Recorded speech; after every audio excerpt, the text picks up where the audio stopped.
In this video, we are discussing NFT trading tips and tricks from very experienced full-time NFT traders. As usual, if you enjoy this content, make sure that you hit the like button and subscribe to the channel. It really helps us out. And we make live daily NFT videos. And as usual, this is not financial advice. We're not financial advisors. The NFT space is incredibly risky, so always do your own research. Gentlemen, we're talking trading. We're talking trading strategy today.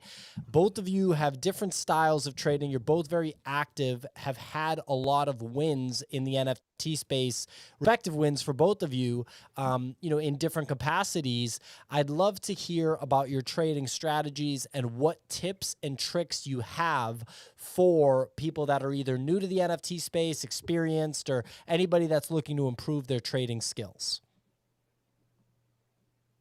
Easy. What's up, brother? Nothing. Kicks. How you been? How you living? How great. are you? We both shaved our face for this. We I think did. we knew we were gonna see each other, and it was just like we got to look our best. Exactly. We didn't do the full suits that you and Wappy did, but I mean, we were like, hey, we're gonna show up clean shaven, looking good, feeling good. Happy to be here. Man, that's two of us. It's a great day to be here. It's a great thing to see. Now that we got the intros out of the way, so to give people context, Easy Eats right here, top of the screen, is most experienced on the Solana side. Solana is a much different blockchain to trade, for NFTs compared to Ethereum. There's gasless transactions, meaning that the transaction fees are negligible or non-existent. And there's kind of a different structure to how quick things can pump. It's a much different environment than an Ethereum environment. Speculator, also known as Captain Kicks on the bottom, Nick, he is very experienced on Ethereum, has made some huge bets that have paid off. The bottom line is both people are very experienced traders, not only in the NFT market, but in other markets as well. And both will use tools in the trading process, some more than others, to help, determine what trades to make. So I'd love to know, Easy, for example, now that you're trading Ethereum, how have you been approaching it? You're in our 1 ETH challenge. You've made a lot of moves, some good moves, some not so good moves. What are some tips and tricks for somebody that's looking to brush up on their trading? Yeah, so it's definitely a little bit more interesting. It's been a totally different swing going from Sol to ETH. Sol's so fast. It's like I got terrible ADHD, diagnosed whole nine, and it's like that's where I like to focus because it moves so fast. It's like I got 15 trades open. One's up 100%. One just got rugged. A third one's minting live, and it's like that's where I can almost focus better when I have a lot going on. And are the gains quicker too? You know what I mean? Like the upswings? Because Ethereum, they're actually, you have to wait. You have to wait. Yeah. It's so slow. I'm losing my mind on some of it. Some of the trades are today, a good one is Yaku Corp. It's they straight pulled a bunch of stuff from Cyberpunk. They have these cars, an avatar goes into it, a pod, very similar to Artifacts pods. But they're interesting because that dropped today. They did 3 days of mint list. So I actually bought the whitelist tokens early, got them for 2 to 2.4, sold 2 of them at 3. So even whitelist spots you're buying and selling. But even getting a 40 to 50% gain on a project that isn't minting for 3 days is kind of tough on ETH because you're waiting 3 to 4 days for that swing.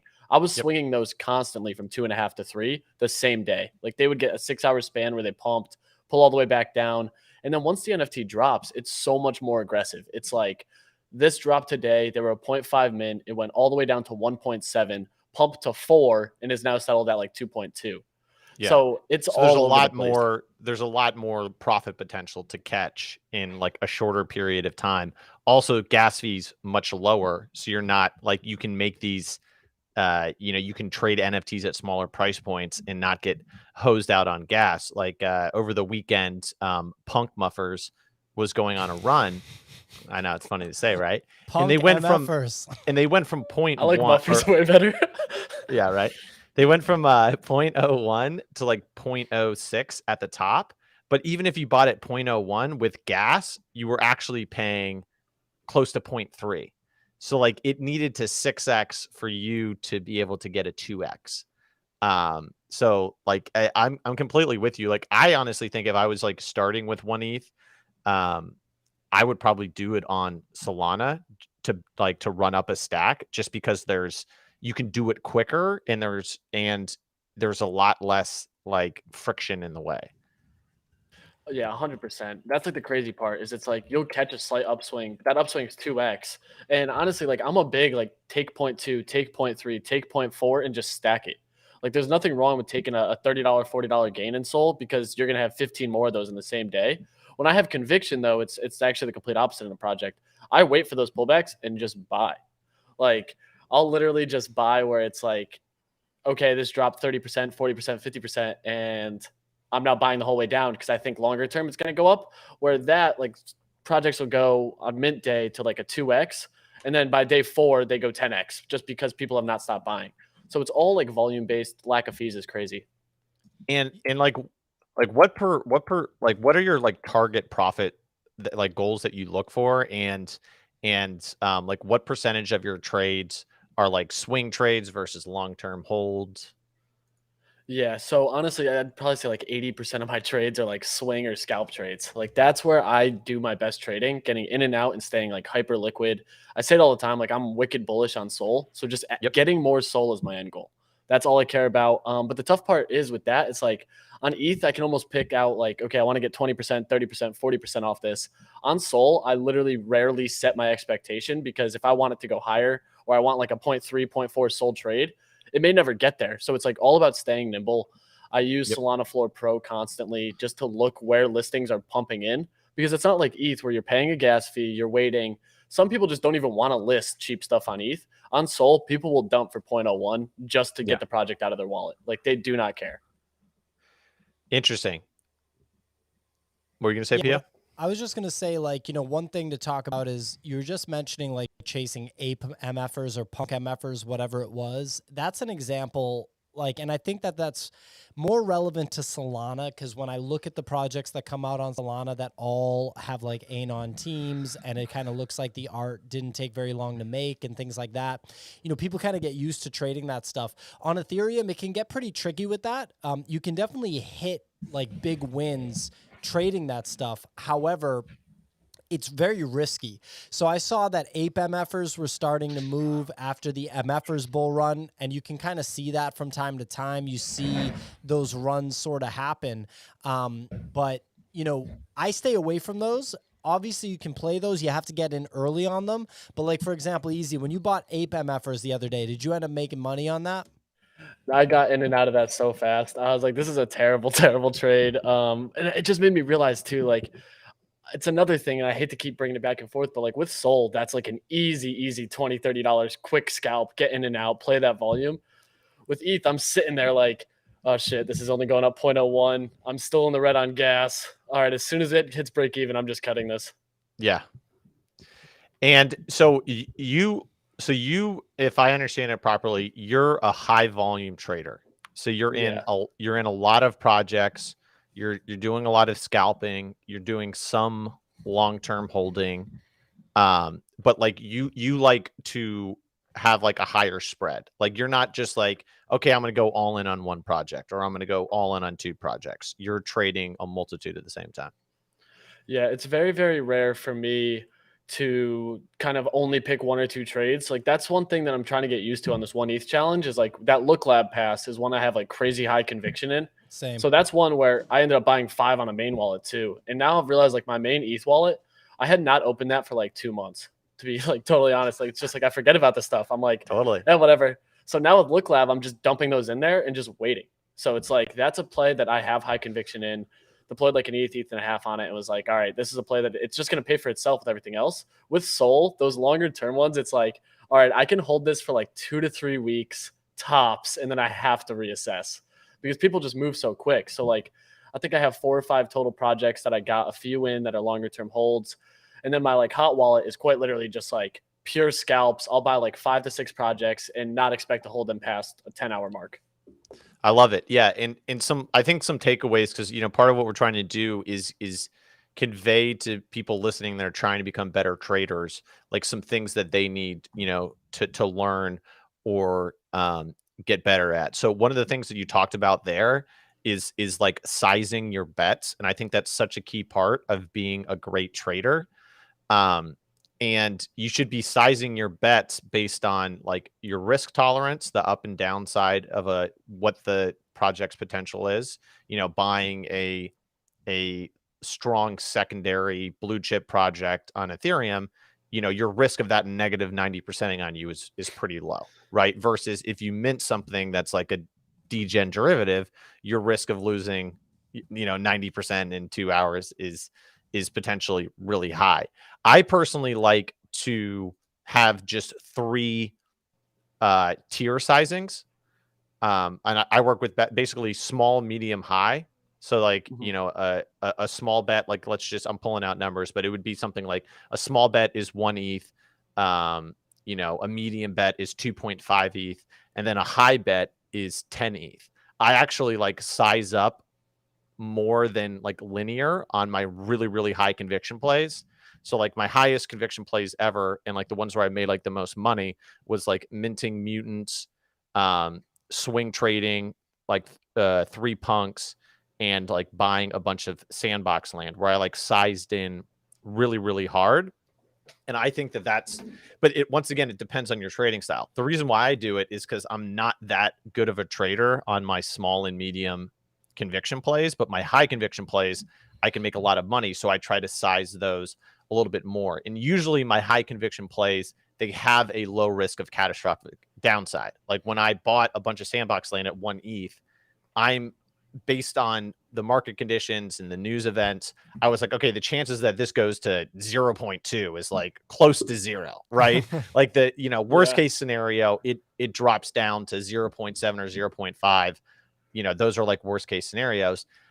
Also in that situation, I also picked a price target too. So I exited almost all of my position at 2.5. Now you can see that it's at 3.6. But for me, it's like when I make a bet, especially a big bet, it's like, okay, this is what I'm trying to accomplish. I'm looking for a 2.5x, and then I'm going to exit. I think those two things, having bet sizing based on like risk is super important.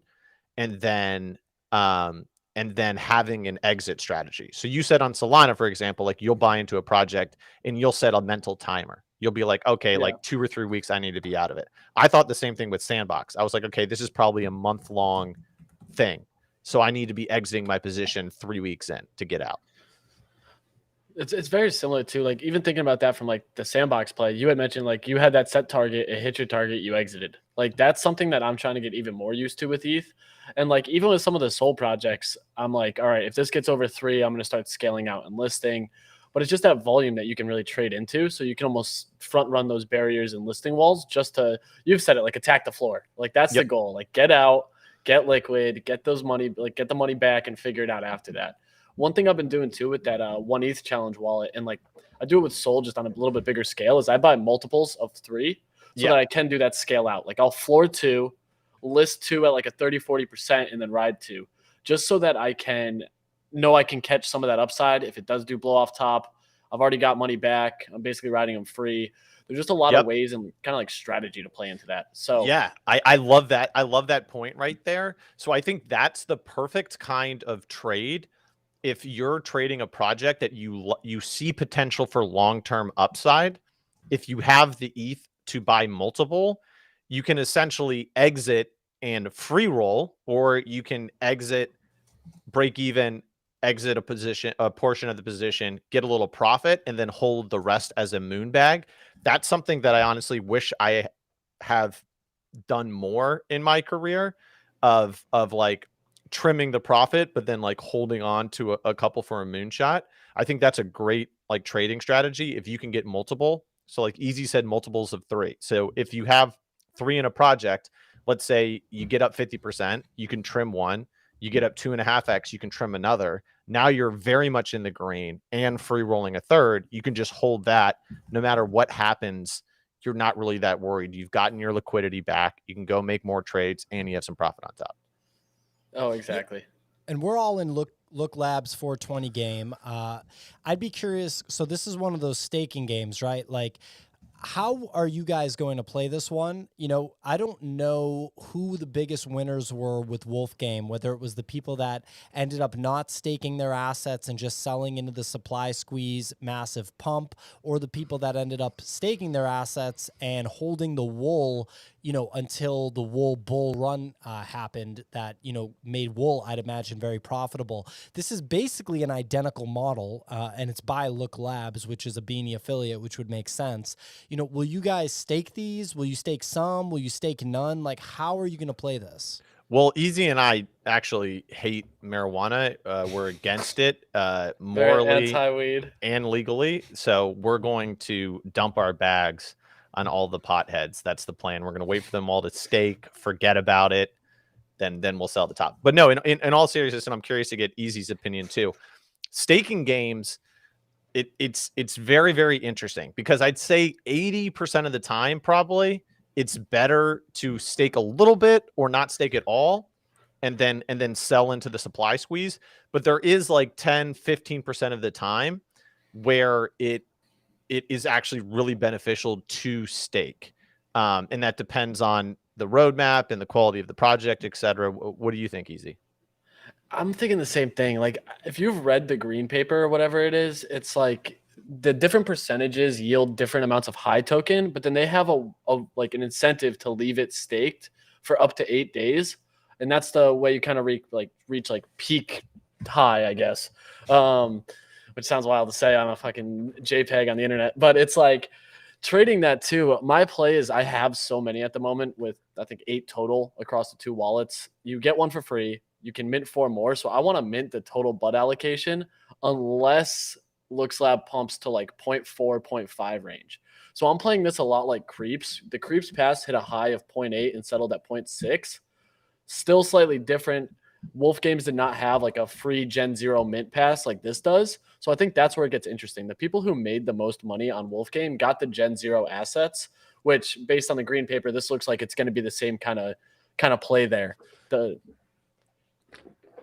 Yeah, I mean that's the idea. It's like identical to Creeps, but you know I'm looking at all these different things. Like we also me and Kix participated in Mecha Apes that had a gnarly supply squeeze, and the biggest winners were the people that didn't stake into that supply squeeze. It was like a huge win. The funniest thing about that was you had to mint them and they charged you like 20% more if you wanted to mint unstaked, and I still did it. I'm like, fuck this, I'm not staking this thing. But that was the indicator. We should have all known that most people were then going to stake, and there'd be a savage squeeze. Yeah, but there's also like different styles of staking games. There's like just staking where you're just getting like a singular thing. But if it's like a generation level staking thing like Wolf Game, I mean, that's interesting. So actually with this one, Easy, like the pass lets you get multiple Gen Zeros, right? Yeah, so this is going to sell out to pass holders. There's 20K total, but each pass holder gets 1 free and up to 4 more or 3 more, so 4 or 5 total. But that alone, like, it's making me think that this is just going to sell out quickly. But then even like looking at it too, it's like the actual gamification aspect of it is really interesting because the crossbreeding, you could basically like buy the high token and max level up the seed. So this has just like a ton of different gamified aspects where I think just getting a hold of a Gen Zero is the main goal. Because I think that's where the real money is going to be, is those Gen Zero seeds. That's awesome. So we're gonna be like crossbreeding strains, making more powerful strains. Oh yeah, a whole mess of shit. It's gonna be pumping out some THC CBD hybrid stuff on the blockchain. See, the problem with me is when a staking game starts to sound fun, then you want to actually play it, and that may not be the most profitable thing. But like this actually sounds fun.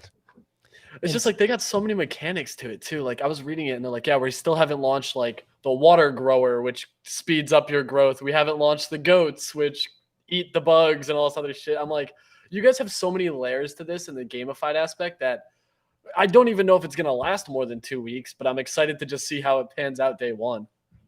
Yeah, and the other thing, well, the other thing about that particular one that we were just talking about, 420 game, is that they list that they have a season 2, and just that in the NFT space, like basically expressing that you have a plan beyond the first thing, is like enough to generate enough interest that it's generally a win. So, I'm curious, like Kix, you used to do a lot of swing trading on the secondary of OpenSea. What we've seen is we've seen a lot of whitelist action where you had to have like the whitelist privilege, and those are the people that are getting the good wins. They're just getting on the good whitelist. They're minting at 0.1 or below, and then they can turn around within a few days or weeks and sell for like a 10, 20, 25x. But like, for example, MFers was a massive swing trade recently, and Psychedelics Anonymous was another swing trade. A lot of the artifact ecosystem was a good swing trade recently. I'm wondering how you go about identifying opportunities like that already exist, like buying something like Cool Man's under 1 ETH and then turning it around at 2 ETH. And, if you use tools for that, what metrics you look at, I'd love to know. Yeah, I mean, I think my best swing trades have been on good established projects, but also during big bull market conditions. That's when I'm best. And that actually means that I'm not a fantastic trader. I'm just good at like reading the markets when the markets are good. In the environment that we're in right now, where we've expanded so many projects, it's a lot harder because there's like literally you can look like, in a certain range, and there's like 20, 30 projects now that like could potentially be a one that has, a breakout in like August and like the summer of last year. You could catch a lot of these swings just by because they took a little bit longer to develop. So you could just catch them by just, staying on top of them. Now, a lot of these things are like news event driven. You have to be really like tapped in and dialed into these projects to like understand what's going to be on the horizon to generate a swing trade. So like a perfect example of that would be the Psychedelic Anonymous that we've talked about this week and had a big move up. People that were, deeply ingrained in that community were well aware.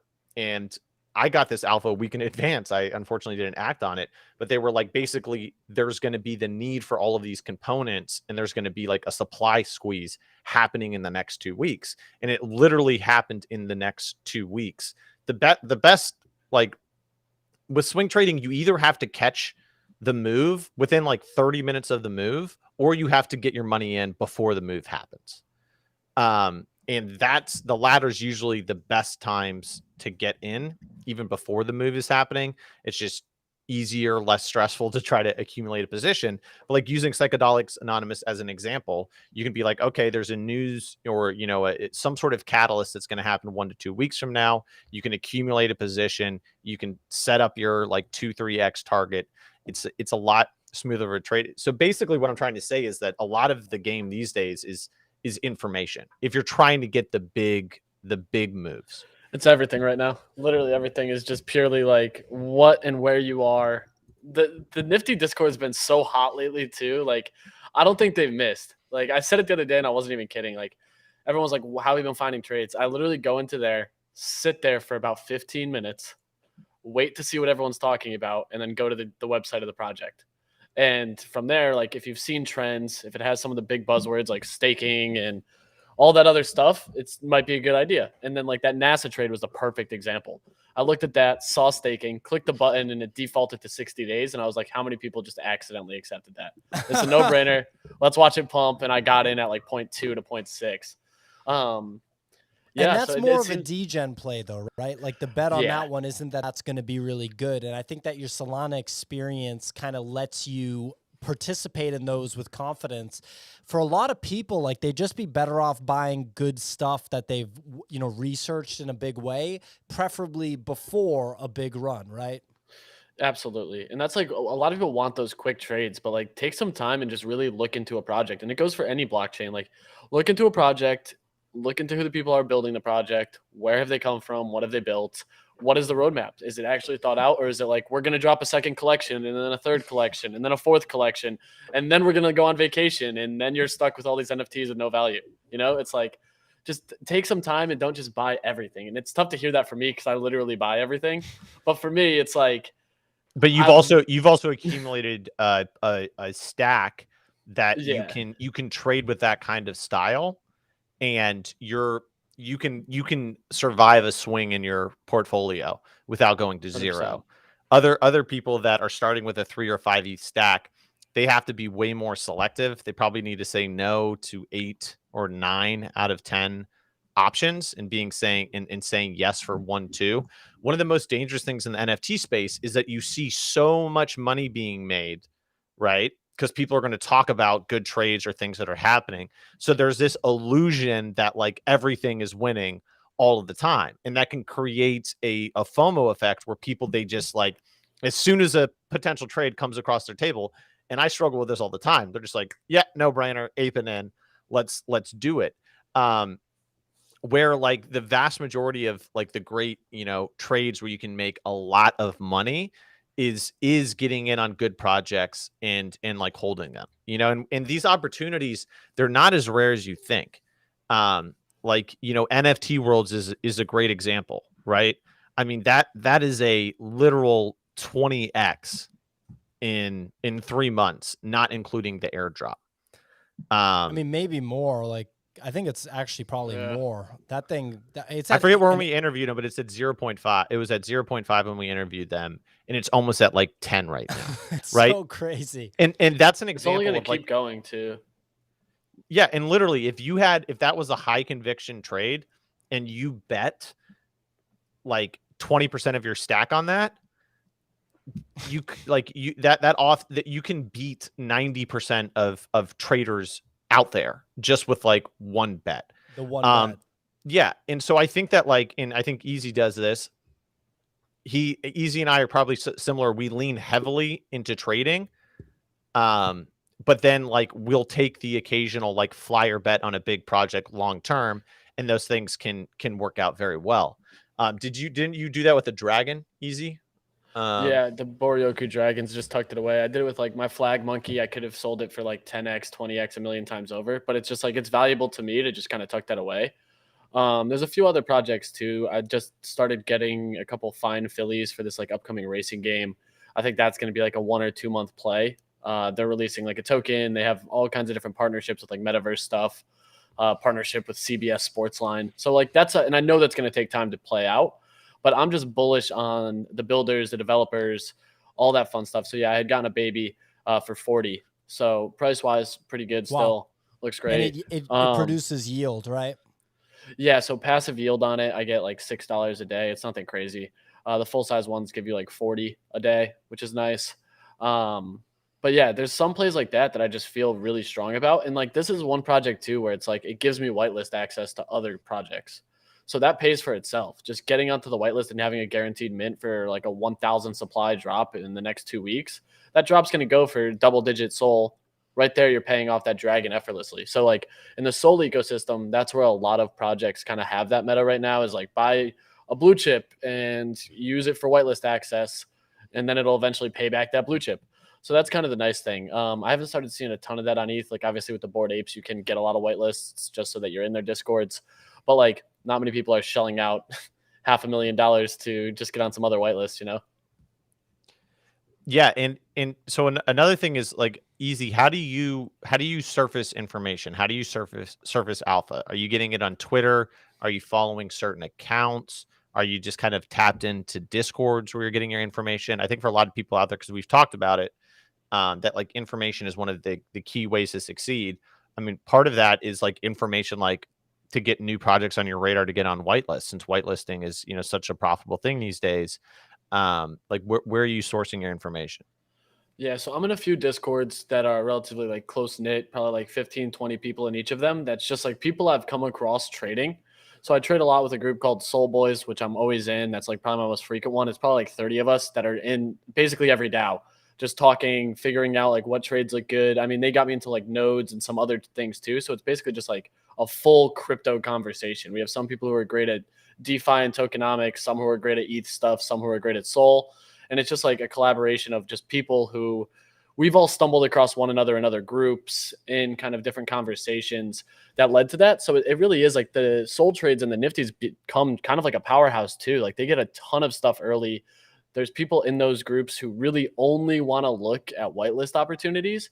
So they're just going on to like Twitter and looking for like hashtag Solana and hashtag Sol NFT and just finding projects with 20 followers and just throwing their name in the hat, like in the ring, So there's a couple different ways. I'm pretty active on Twitter, but the thing is, like, I know all three of us can attest to it. Once you get to a certain point, projects just kind of message you.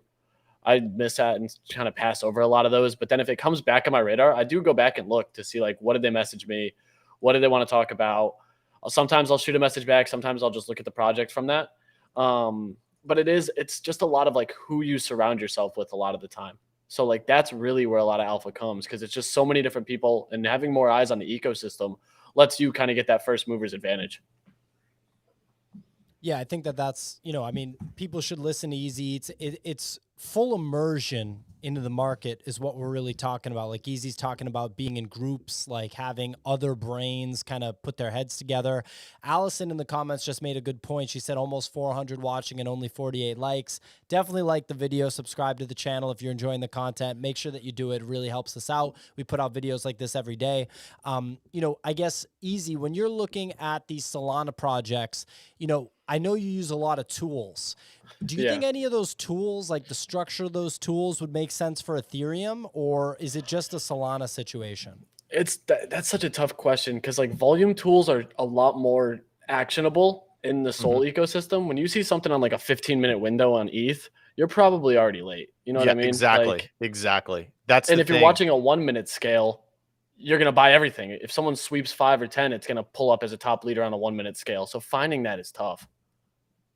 Yeah, and so like me personally, if I'm looking at volume moves, like you have to if you're going to buy into volume, you have to be sober, and you have to look at the two things I like to look at is, one, I use like NFT nerds to see the chart of the volume. So if you see line straight up, you're probably too late. If the line's going straight up on like the 5 or the 15-minute, you're too late. That's the parabolic. That's when you want to be selling. So like if you're moving into volume, just like Easy said, like basically you have to be like, these are the three things that I look for.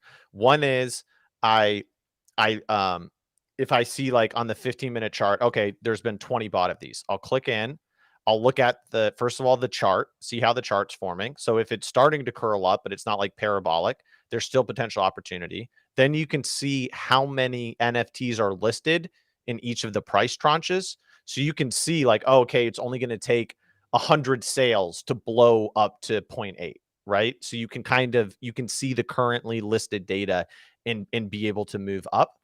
And then you can also look at the total listed for sale count as well. But like me personally, the best swing trade moves that I've made are very early into the volume. And I'm also better at trading like at least week-long swing trades, not like 2, 3, 4 hour. I've been trying to do it with the 1E challenge wallet, and I'm just not good at it. And I think it's also not the easiest thing to do. It's a different skill set that maybe like I don't really have. Yeah, I think that, but I did make a lot of money like swing trading, but also Ethereum's different than Solana. Like a lot of these moves like happen over like 7 or 14 days. So like when we did the swing trade on what was the weird art project PO that you, Nick, and I are in, the Danny guy, young guy. Oh, Creature World. Creature World. Yeah. So it was like a 1 ETH play. Volume was starting to move, got in, and it was like a 10-day Pico top at like, 2.5. It went up to 4. Really? Yeah, it went up to just under 4, which was the absolute tippy top for that project. Yeah. So I sold even before it. I think I sold in like the 2.53 range. But you bought like 5 of them or something, right? So yeah. There's like a sizable bet. Exactly. And that's the thing is like, I think that my opinion is if that you're swing trading, then that means that you don't have long-term conviction in the project. And that means like you need to have an exit price in an exit strategy, else you'll just ride something like, and I'm not saying I don't like the project, but for me, I didn't see these things going to like 20, 30 ETH. So it was like, okay, once it hits a 2.5 Xer, I'm getting out, taking my profits, moving on. And the important thing about doing that is if you can do what Easy is fantastic at, like trading is the best way to get your stack up to a certain size. Then when you get your stack up to a certain size, then you can explore different trading styles. But like the primary thing for most people out there, if you have 1 to 3 Ethereum, you basically have two options. One is do a shit ton of research, listen to people smarter than you, listen to the radar out there, and put your money into some good projects, and understand you're going to have to sit on your hands for weeks, if not a month, Absolutely. to ride that up. That's that's strategy A. Strategy B is you need to trade that 3 ETH stack up to like a 10 ETH stack, 1 to 3 ETH stack. Like you need to get a 3 to 5x, get yourself some breathing room, and then you can expand your overall strategy. You can start to do more of like what EasyPO and I do, where we can get in a lot of projects and take a lot of bets without like max lossing our account to zero. Yeah, and you know, I pulled this project up because it's relevant given the sort of straight line up right now that's going on. Apparently, there's a rumor about some sort of connection with Disney. That's what people in the chat are He saying. just posted in the Discord that he had a meeting with Disney. So Okay. everyone's like, oh shit, what's going on? Yeah, I mean, I can't say I'm surprised. It's a dope project, and I'm not surprised that Disney would be interested. Well, when he came on our show to talk about like, this is kind of like not trade talk, but when he talked about this on our interview, he said that Nickelodeon offered to buy all the intellectual property off of him, and they just would just own everything. So when you think about that compared to him going and selling out the project, and now there's 16,000 Ethereum of secondary market volume, I think he made the right call. But that's, you know, neither here nor there. You know, this is an example of one where this one traded, it had a little run up to like 0.28 when it first came out, but then it was available between 0.1 and 0.2. And I know someone that bought like 20 something of them between 0.1 and 0.2 and has just been holding because he did his research. He got ultra bullish and he just swept the floor pre-reveal between Huge. 0.1 and 0.2. And if you think about it, let's say you want to deploy 2 ETH into the NFT ecosystem, which for a brand new beginner sounds like a lot. But for somebody that maybe has made some wins on some degen plays or maybe got lucky and they bought like something that really mooned, which a lot of people do, man. A lot of people, their first NFT just absolutely moons and they Beginner's sell it. luck, man. You got to take full advantage of that. There is real beginner's luck, right? There's a number of projects at the end of the month that I'm basically looking to do the same thing with. And when you think about it, let's say an average cost between 0.1 and 0.2 is 0.16. And then let's just say with gas, it's 0.175. Buying a dozen of those is basically 2 ETH on the nose. That's like 2.1 ETH. And that's a dozen NFTs. If you have a high conviction play in a project where you're like, I would bet that in 3 months, this is going to be higher than 0.17, then that's, to me, is a really good chance to get in. It's a good risk reward. And if it's pre-reveal, one of those dozen might be rare. Exactly. Like I'm kind of bummed that I like didn't act on Quirkies, because Quirkies was like a similar kind of thing where it was just a unique art style. It's unique in a sense, but also similar to proven styles that have worked before. And you kind of look at them and you, oh wow, really came down. It was at 0.6. Wow. They're 0.6. Only 5,000 supply, over 50% unique ownership. And like the art's cool. It's pretty kind good. of like doodle-esque, like it actually blends a lot of stuff. It's got the facial features of Cryptoon Goons. It's got some of the traits that you've seen in other popular projects. It has the Doodles background. It has a invisible the Friends Doodles vibe. Puff Jackies. Yeah, exactly. It fits in that kind of style where there has been success before. Yeah. And like, yeah, this is a perfect example where it like sat at like 0.15 for like a period of time. Yeah, I think there's 2 takeaways from here. One is, you know, exactly what you said, Pio, that strategy where you said where you can buy 10 of something pre-reveal early on. You just like the style. If you like the team, that makes you even more bullish. But another example on this thing went up to 0.6. If you bought 0.6, you're now down, you know, 30%. Yeah, 25% or something like that. And I didn't do that as I saw it coming up because I saw straight line on chart. And I was like, okay, straight line on chart. I don't know if these are going to go back to that 0.6. That's the other thing. Like, it's a second blow off top here. Normally they retrace harder on the second one. So it could test 0.3 again. This is a project like I got in and out of. I wouldn't want to buy back in, but I do love the low supply. That's like where the most volatility is. When I look at this one, I have questions about who made it and what the deal is, because so like, hold on, who's the team? So we got an Anon team. So look, I'm not throwing shade at Quirkies, and Quirkies might be the next big thing, but I kind of have higher standards when it comes to the art. And look, I'm wrong all the time. I could be totally no, Peter, wrong. you're right, because the difference, what you just talked about before, Cool Mans. What's the difference between this and Cool Mans? And you could have gotten them at the same price. Well, there's a big difference. Coolmans is a known doxed entity that was big from outside the space already, with an art style that he had been developing on his own for like a half a decade or more, that was already a proven entity that people liked, that doesn't take any influence from NFT artwork. And if you look at the high-end Coolmans, let me just show you this. Check out the high-priced Coolmans, because everyone knows this character right here, Spesh, which is Dan's, like, you know, notable character. And by the way, I'm not pumping my own bags because I don't own any of these because I'm an idiot and I can't figure out how to buy good stuff. But here we go. So, like, look at this gold bar. That's Do you cool. see? You know, like, look at this version of Spesh right here on the right, and it gets better. There's all sorts of original. So he's got these crazy, this alien guy. He's got this guy right here, the banana. He's got these crazy one-of-ones layered in. It's just very much so an original, high-effort project, even though someone... I like the cow.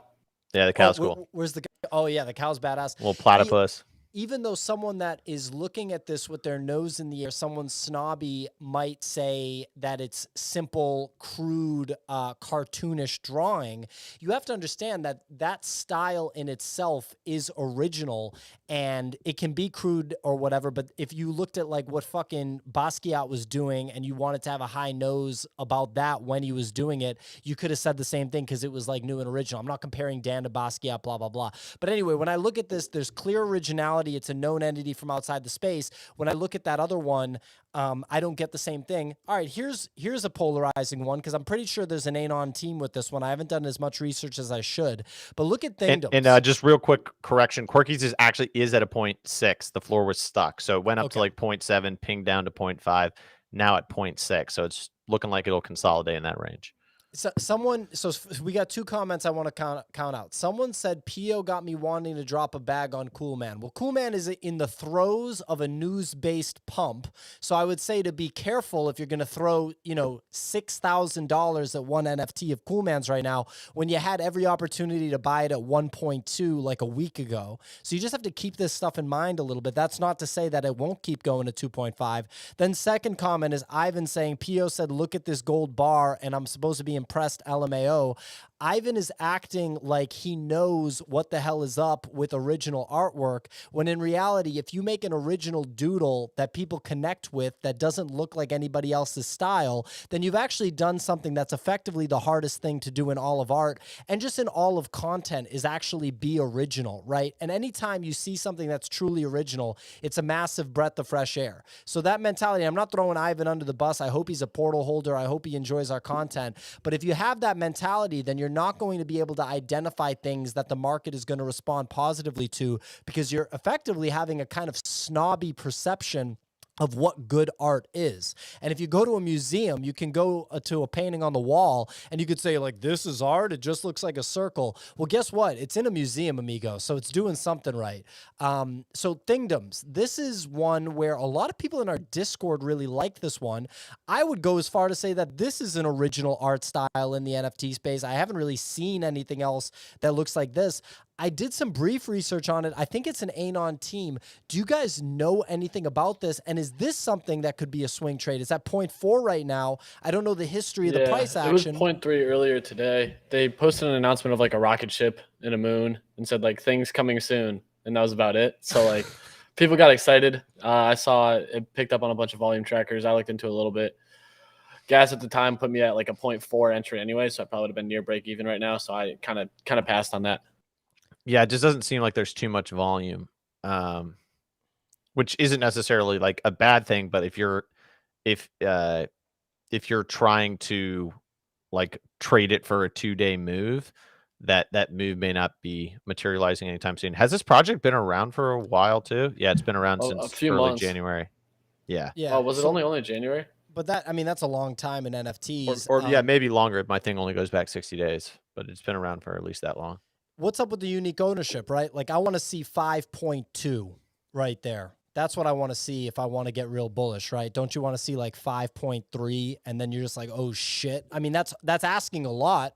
I'm Yeah. not saying it's easy to get to that, but wouldn't that be a lot nicer to see with those other numbers? Yeah, I think it's some part of that is like a function of like the project itself too, because like NFT Worlds only has like 4.5K uniques and they're at like a 90th floor. So like it's not like an absolute rule. I think it's more important for profile projects. I do think that it's much more important for those. Yeah. No, I definitely hear you. I mean, NFT Worlds is just so crazy to have like had the kind of pop that it's had. Let's do one little exercise before we wrap. Let's just go through the top 100 projects on OpenSea, both of us together, or all three of us together, and just make a bet on what you think would be the best swing right now. Like 1 week time horizon, which one's the best to buy and then sell 1 week from now. Let's just go slow. I'll just throw out names just so that there isn't like straight up dead air. But, you know, we're looking at the top 10. Cool Pets is in it for me, for sure. I know I've seen a lot of people interested in Goonies, but that's one I'd pass on. I've been torn on it. What's Tasty up with Bones may have a run. Yeah, that may have a run. I also kind of like the other side. That's one I've been looking more into. I think Psychedelics Anonymous pulls back here, to be honest, after whatever this supply squeeze is. Well, the supply squeeze on the component, I just bought a component at 0.92, so I bought high, I'd say. The top so far has been like 1.25 on that particular component, but the supply squeeze hasn't started yet because the mini game with the burn hasn't happened yet. So I'm just comfortable holding that. I may double down on it if we see a correction down to like 0.6 or 0.5. Rather than panic sell and sell the one I bought at 0.9 for a loss, I'll go ahead and buy another one and probably do more research between now and then, right? Because a lot of people in the space, myself included, I sold MFers for a loss. I sold that thing Cryptoon Goons that went to 1 ETH for a loss. I've sold a lot of stuff for a loss that I could have made a bunch of money on. Smilesverse, I sold a couple of those for a loss, like a complete bonehead. Same. Well, Tasty Bones really is popping, huh? 1.38 floor, 3.3 over 2. Wow, and no reveal yet. Yeah, no reveal. So I'm interested to see what's going to happen with that. Damn. Well, after it reveals, I'm assuming it'll pull back unless it just goes on an absolute piss missile after the reveal because the art's really good. Yeah. And Vicky just said my losses on Deadfellas. I made a bunch of money on Deadfellas, Vicky. I just didn't make enough. I don't want to hear it. So, you didn't get a 50K airdrop, dude. Tough luck. I didn't make $50,000 off Deadfellas the way Nick did, but I made substantial amounts of money off Deadfellas. Just not enough. I just shouldn't have ever sold it, quite frankly. I don't think Hape Prime is no shade to Hape Prime, but I don't think Hape Prime is going to be the big swing trade. I don't know if you guys disagree. I don't think Hape is even going to be in the top 100 much longer, personally. That Eden Horde looks interesting. Yeah, I mean, that's one that House Pass, Raid Party looks good. Is down 50%. I think is probably a good entry point, quite frankly, if things continue to trend in the direction they're trending with that one. I'm very interested in learning more about that. Adidas Originals, I can't believe this thing has hung around for as long as it has. I'm such a hater when it comes to the Adidas thing. Not even because of the way the mint went down, because I still made a ton of free money off of it. I'm just such a hater because I'm like, this thing is whack. But I just don't get it. I don't want to get canceled over this shit because it's like affiliated with Bored Ape Yacht Club and like Pixel Vault and stuff, but it's just not my cup of tea. I don't know. Like I'm not, but then again, I bought the damn Bud Light thing the other day. So maybe I'm getting converted over to, I bought that stupid thing too. I cut that so fast. I was like, what the hell am I buying? I'm not cutting it. I'm going to hold it because it's like Josh bought a bunch of them. Like, I just feel like Bud Light has a lot of money, like newsflash, breaking news. They have a lot of money. I wouldn't be surprised if they're able to turn it around. Like they don't want their NFT to be just complete dog shit. I wouldn't think, but the fact that they have a 0% royalty actually makes me feel worse about it because that makes me think that they really won't give a shit about it because they're not making any money. Just a collectible. Oh my God. Like, come on, just man. A collectible. Make some money on the secondary. Come on now. But they're getting advised by Vaynerchuk. You guys know anything about Squishyverse? I got sent that a few times. I didn't look into it enough. They pumped pre-reveal, but it's not one that I want to get into. It gives me like a Quirkies vibe. Like it could pump, just needs the right legs under it. Quirkies was bullish for me because so many people changed their profile picture to it. So that's like a big social sign for me. Like if people are wanting to make this their identity, I get more bullish. Squishyverse, I haven't really seen that. They just look kind of boring. to me. Yeah, we're dragging on. We're gonna wrap in a minute here. I just love talking, so I'll just keep going. But you know, Anthony said Pixel Vault is one big sketcher. I wouldn't say that, amigo. I mean, they're literally raising like a Series A round, and they've made like $200 million, and they have a fully doxed team, and they've like, you know, they did their best to just cut ties with Beanie, who, by the way, almost every project Beanie's been involved with and has done incredibly well in the NFT space. So I wouldn't put that out there. What about these things that pump like Zipsies and these other anime projects that pumped? Do you think that any of those could be swings from here? I just don't know enough about them, and I think the anime meta that was going on with It's kind of died off. yeah, like it's faded. Like it was cool for a week, and that's about it. You know. I think like one potential sleeper would be number 36, Meta Angels. It's not like a crazy high conviction play for me, but They've been consistent though. That was one that was on my list too. Some good buys pre-reveal. yeah, and one of my buddies is like super bullish on it, Real Donald on Twitter, and he was like super early Boss Babes or whatever that project's called, super early World of Women. He's been like really good at picking out these you know, these like different kind of like projects and in trends. And once again, fine art PFPs. yeah, yeah, it's just a different kind of project. I mean, once again, this is not like a high conviction play. I'm going to go buy like 10 ETH, but it strikes me as one of those projects that could, you know, attract a lot of people that like aren't there just to like flip it. It's like different. Exactly. They're there I because they can't- like believe in it. I can't picture heavy degens just being like, "Yo, let's get Let's this, go, like, this- Meta Angels. Let's get this Yeah. classy ass PFP project." You know, Exactly. like- I just potentially it could be one of those like kind of World of Women, like not to the level of World of Women, but like the guy that was bullish on this has like a track record of like Boss Beauties or Boss Babes and World of Women and these projects that I think like the community kind of just like pushes aside and they're like, whatever. Like, do I think these things can go to like a 3 ETH or a 4 ETH? Like, no, but like, you know, could they you know, make a potential swing? Yes. I mean, I also know some people that are like really bullish on like the Fluff World ecosystem. So there's Fluff World and there's Fluff World Burrows. That's another one of those things, like Easy said, that, you know, I don't get. So it's hard for me to, you know, make a high conviction play. But I mean, I either suck at trading or, you know, I just don't see like something where right now where I'm like, oh, this thing's going to make the move. I honestly see just like the vast majority of projects, they're just sitting in a range and they've been sitting in a range for like 3 or 4 weeks. And it's like, it's new projects and it's like select few projects that have these catalysts that are making all of the moves. Like in a big NFT bull run, like you just got there's a lot of wins to be had right now. Like the wins are a lot more concentrated and everything else is just ranging. So you really have to be selective right now. And I think that like information is super key right now, because if you can get the right information and get into one of these projects that are going to make a move, that's where most of the money's being made right now. What is the story with this Meta Angels? Because I just looked up the artist. It's like a female mother of 4 that's making really cool art and pottery on Instagram. It's like the most wholesome Instagram profile I've looked at in a while. And you just got the good art project Meta Angels sitting at 0.4, 1,500 ETH traded. Only problem is that it's not like 50% unique ownership, but this reminds me of Flower Girls in a way where it's just like classy art by a really good female artist. Like I don't suspect that there's any like potential of like a rug here or something. I liked this one at 0.4, but I need to know more about it. There's also like a lot of like diversity in the images too, which I think is cool. And it's like a unique style.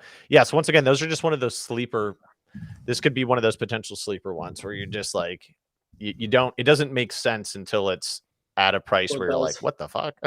Yeah, exactly. Doesn't make sense till it does. Yep. Exactly. Well, real quick, last thing, and then we're going to wrap because I'm over here keeping these guys on for a full hour. Let's look at Women Tribe, because that's something that Easy bought. This one right here. 5,000 are already minted off the whitelist. Yep. Damn. Wow. This one. So I got in at 0.2 with gas. Saw it right before we got on. Sales right now are basically all at 0.2. I think it should go a little bit higher. Yeah, I mean, I like it. I think this is going to be the hot topic tomorrow, later today too. So we'll see how it trades. When is when is the reveal? Not till after public, which is on the 19th. Oh, it's so long from now. I know. So we should see some good action on it. That was the reason I actually got in, was because that FOMO should hit. I don't even plan to hold till reveal. I never hold till reveal. Couldn't care less. Like, that's not my thing. I'm just here to trade the pump. What are you laughing about, speculator? I was laughing what you guys said. Yeah. Damn, this is interesting. So we got 4 days before the public sale. 5,000 out of the 10,000 have been minted on whitelist. It's trading at 2.5x whitelist price. Interesting. Very interesting. Vicky's bullish on it. Vicky usually makes pretty good calls.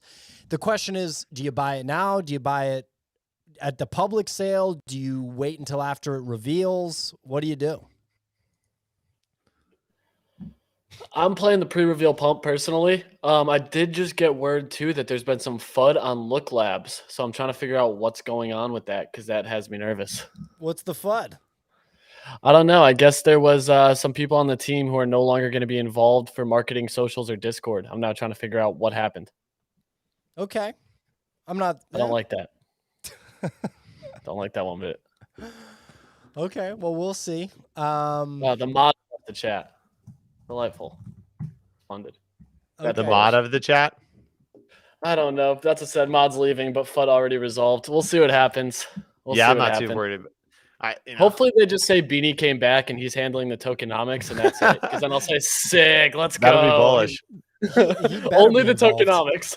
If his ass isn't dude, he's been massively successful. Like, I don't For like, sure. He maybe has a criminal past, but like he's been massively successful. I mean, we covered this ad nauseum, but okay, all right. Well, hey, ladies and gentlemen, hope you enjoyed the show. Like the video. Would you? I mean, Like the video. Can you like? Is it that hard? I mean, like, do I really have to Larry David you right now to get you to like the video? Like, come on. Like, just like the video. Like, it's a pretty good video, right? So just like the video. It'll really help us out. And subscribe to the channel. It really helps us out. It's an important metric for us to make sure that these are the types of videos that people want to watch. So we want to make sure that we're making stuff that people actually want to watch. Thank you so much for watching, and thank you to my wonderful co-hosts here, Easy Eats Bodega, the best Solana trader in the game, and Captain Kicks, the worst 1 ETH challenge trader, but one of the best overall traders in the game if he can deploy a buttload of capital. It's a 6-week challenge, man. I just a lot of time. A lot of time. There's left. a lot of time. I just need one big trade. We'll see.